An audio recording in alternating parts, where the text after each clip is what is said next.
What's up, YouTube? It's Ben, and in this video, we're going to talk about why incompetent clients are great clients.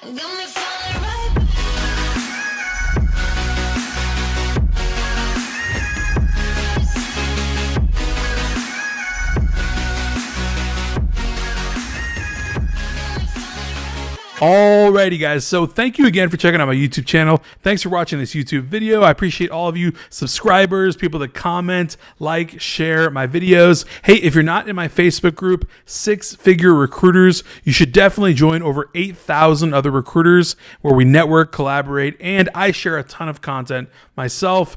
Link in description to join that group. We'd love to see you there. So allow me to unpack this video by explaining two specific things: what incompetent clients lack and what recruiters have. So first off, let's talk about what clients lack.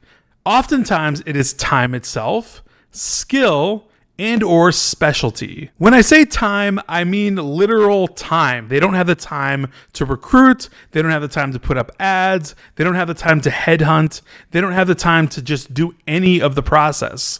And that puts them in a really, really bad spot because essentially they have to be running their own company. They have to be doing the business of their business, which means it totally puts recruiting off the radar for them. Without the time to recruit, the client's never going to get their roles filled. They're never going to get their positions actually filled by anyone. No one's just going to come about and get hired, right? It's not going to work. There's not going to be a sourcing process. There won't be a screening process. There won't be time for an interview. There won't be any time for onboarding or any of that stuff. If time is lacking, then nothing will happen. Now let's unpack the second item I mentioned, which is skill. And that essentially means the skill of recruiting itself. If you're a seasoned recruiter, you obviously know how to recruit people, interview people, and send them into your clients, right? And of course, you know how to find those clients. But with that said, these clients don't have the skill that you have. They don't have that hunter type mentality. They don't understand what it takes to go out and actually recruit, headhunt, find the greatest talent that they want. They don't know how to do that type of thing. Placing ads, looking around online, setting up logistics, phone interviews, interviews in person. They don't know how to do that stuff. And when they don't know how to do it, they can't do it, so it won't happen. So that leads me to my third element, which is specialty, right? Now this one gets interesting because perhaps the client has the time, they have the skill, meaning they know how to do it, but they really, really need a specialist. They need someone that knows that space really, really well so they can go out and find the best talent possible, and they know the talent pool itself so they can actually recruit from it rather than having the client have to deal with the whole process. Oftentimes this will happen in high-level fields like legal or biotech and pharma. All right, guys, so I'm not going to be cheesy or anything, and I'm going to go over what we have, but it's the exact opposite, right? We have the time, we have the skill, and we have the specialty, right? So we have all three of the elements that the clients, the incompetent clients, lack. This is why recruiting is about $150 billion industry in the United States alone. Specifically because these types of clients that are incompetent in one area or another need us. They need our skill. They need our time. They need our specialty. This is why they pay us. So it should be well understood that these types of clients are honestly your greatest clients. Clients that don't have the time, clients that don't have the skill, and clients that don't have the specialty.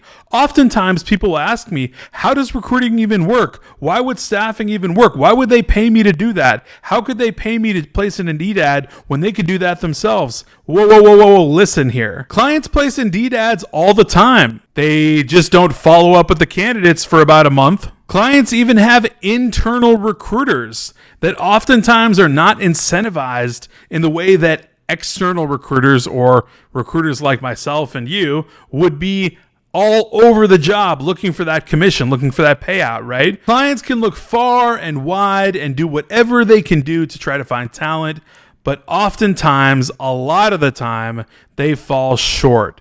And they need us. Whenever someone asks me why people pay recruiters to do what they do when a client could just do the same thing, I ask them if they would cut their own hair. The answer is usually pretty obvious. You would go to a hair salon and get your hair cut by a specialist that knows exactly what they're doing. They're going to do it right and they're going to get it done, and you're going to pay them for it properly. It's the exact same process with recruiting. That's why we're necessary. That's why we are the outsourcing that these clients utilize to find talent. Now, don't get me wrong. These clients know it. They know it very well. They'll never say it, but they absolutely know it. They know they can't do it in one area or another, and they'll never say it to you, but they absolutely are aware. So to summarize that, essentially recruitment and staffing is an industry that's sort of an arbitrage, right? You're filling a gap in the market that's needed, right? There's a place for you to perform work, be a specialist, and provide a gap in the market where somebody doesn't have time, skill, or the specialty necessary for them to actually complete what they need done.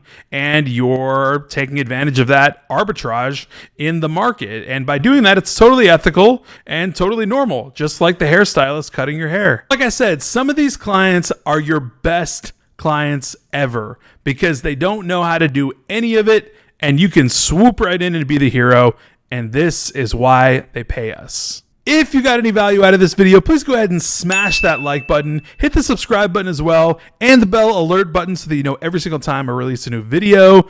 And until then.